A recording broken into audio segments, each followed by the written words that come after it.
We all want to make a living and to work and feel productive. And for that to happen, we have to keep the workplace free from sexual harassment. The people of C.N. Brown have a strict policy against sexual harassment in the workplace. It will not be tolerated from managers, employees, job applicants, vendors, contractors, or customers. But in order to prevent it, we have to know just what it is and what it isn't. What is sexual harassment? Sexual harassment isn't just bad behavior. It's a form of discrimination, and it's against the law. Specifically, the law defines sexual harassment in the workplace as unwelcome verbal or physical sexual advances made by a supervisor as a term or condition of employment. Any suggestion or implication that sex is required to get a job, a promotion, or favorable work conditions. It is also any kind of unwelcome sexual conduct that causes a hostile work environment for the victim and the whole company. How can you recognize sexual harassment if you're an observer, a victim, or even a possible harasser? Morning, Linda. Hi, Phil. Here you go. Hey, Linda, you look great. Is that new? Oh, yeah, I went to the outlets. It was 50% off. Do you like it? I do. Is that what you did this weekend? It was crowded, but it's worth it for the prices. What you want to do is get there early. Anytime. Was Phil's compliment appropriate, or was it sexual harassment? We need to apply two important criteria. First, what happened must be evaluated from the recipient's point of view. Second, social compliments must be gender-neutral and non-sexual. What was Linda's point of view?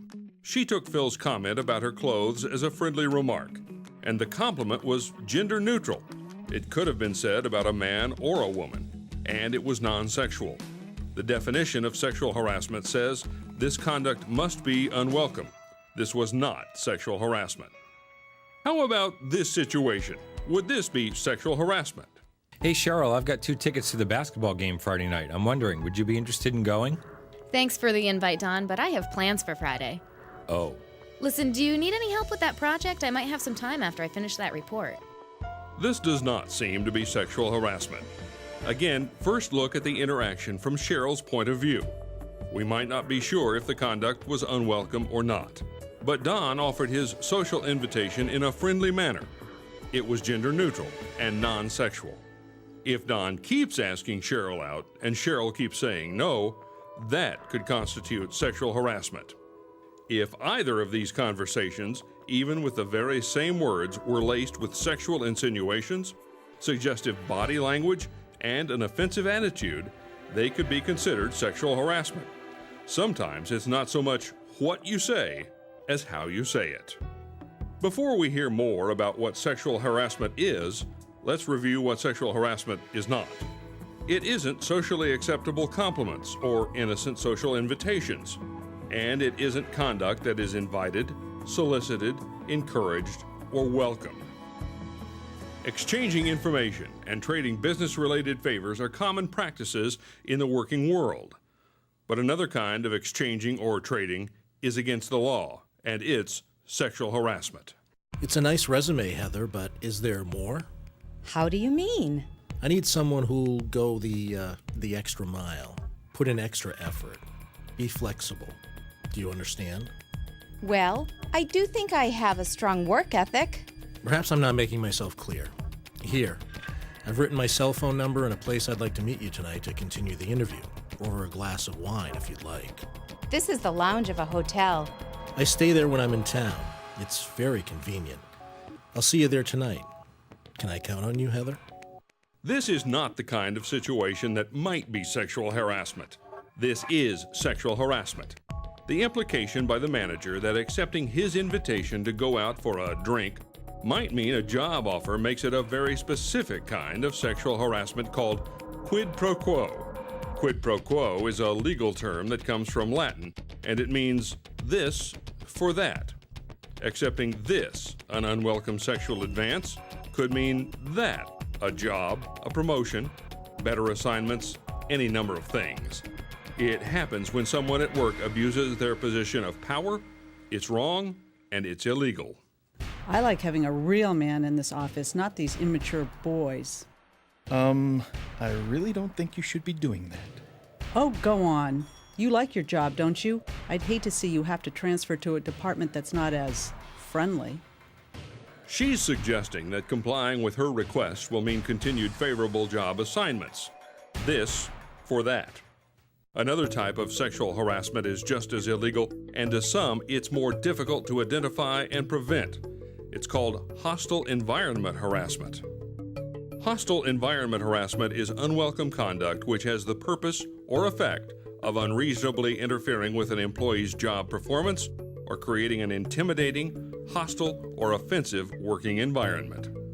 This definition applies to a whole range of behavior, including staring suggestively at the employee, eyeing the employee up and down, making sexual gestures or facial expressions, repeatedly asking a coworker for a date, requesting sexual favors in exchange for job benefits, repeatedly using terms of affection such as honey or sweetie, making sexual or gender-based jokes or comments, following, blocking, or cornering a co-worker, touching, grabbing, hugging, kissing. Hostile environment harassment includes having posters or screensavers with sexual content in the workplace, viewing those NSFW or not safe for work video clips or other inappropriate content on the internet, exchanging crude jokes or video clips through email, text message, or other electronic means, or its low-tech ancestor, telling sexual or gender-based jokes and stories, or other sexual content-tinged banter. Yes, it's been going on for ages, but it's wrong, and it's not because of some notion of what's sometimes called political correctness. It's because it's the law. There I am, in the shower, covered with soap, and there's no water. Can you imagine such a thing? No, but I'm working on it. You know why a diet soda is better than a man? It's always satisfying, you can dump it when you've had enough, and it comes in a variety of sizes. Oh. And she'd have a flat head so you'd have some place to put your beer!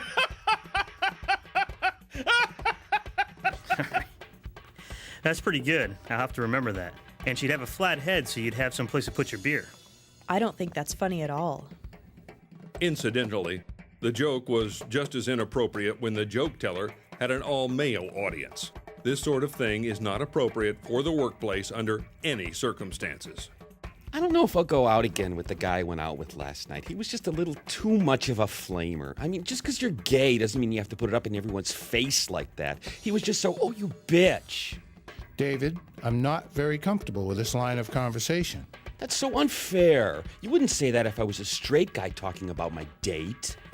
Yes, he would. It is inappropriate for work, and it can create a hostile environment.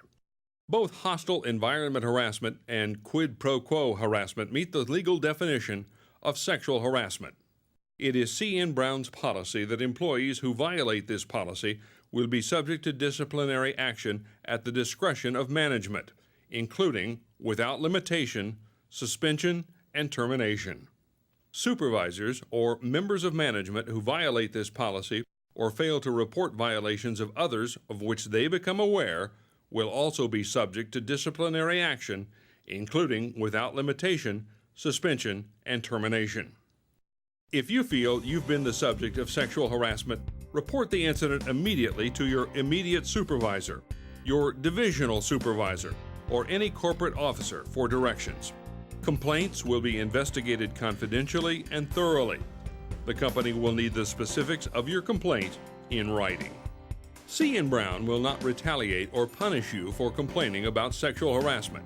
To discipline or change the work assignments of an employee for fighting against conditions that should not be tolerated is against the laws of Maine, New Hampshire, and Vermont, and it's against our idea of what's right. Sexual harassment, all kinds of harassment really, keep us from being able to do our jobs. Preventing harassment and reporting it is important. It's more than just trying to stop rudeness or bad behavior. It's about making sure we all have a right to work without fear of harassment.